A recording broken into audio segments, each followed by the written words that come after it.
The specter of Kent State University's tragic events in 1970, where National Guard troops fired on protesting students, looms large over recent campus activism in the United States. Today, universities nationwide are scenes of renewed student protests, this time against the backdrop of the Israel-Gaza conflict. The images of police in riot gear on campuses and the arrest of over 20,100 protesters remind many of a turbulent era that many hoped was confined to history books. Among the voices of concern are progressive lawmakers and civil rights leaders who draw unnerving parallels between the present and the past, warning of a potential Biden's Vietnam, reminiscent of the widespread unrest and division during the Vietnam War era. At the heart of today's protests are calls for ceasefire in Gaza and demands for universities to divest from companies linked to Israel.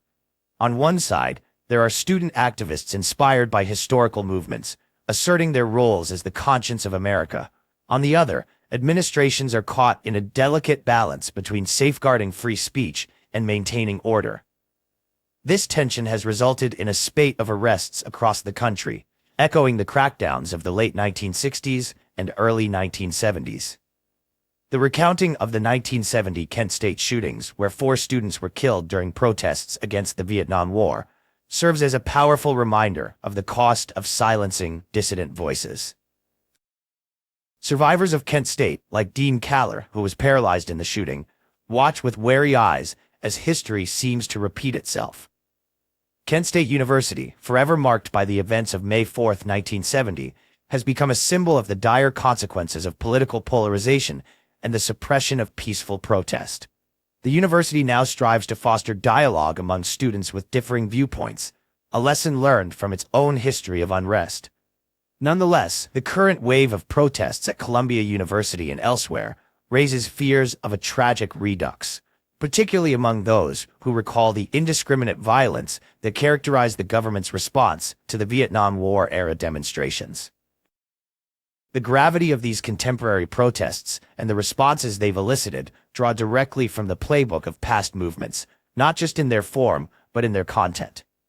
Figures like Senator Bernie Sanders and Representative Jim Clyburn emphasize the importance of learning from the past to avoid repeating its mistakes, as they critique current policies and their potential to alienate key segments of the American populace. Meanwhile, survivors of past protests like Chick Canfora, now a journalism teacher at Kent State, advocate for the essential role of student activism in shaping national conscience and policy. As we reflect on these pivotal moments, the parallels between past and present protests underscore a cyclical nature of American activism.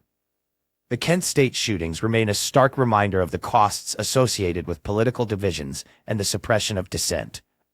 While the issues at hand may have shifted from Vietnam to Gaza, the fundamental struggle for the right to peaceful protest endures.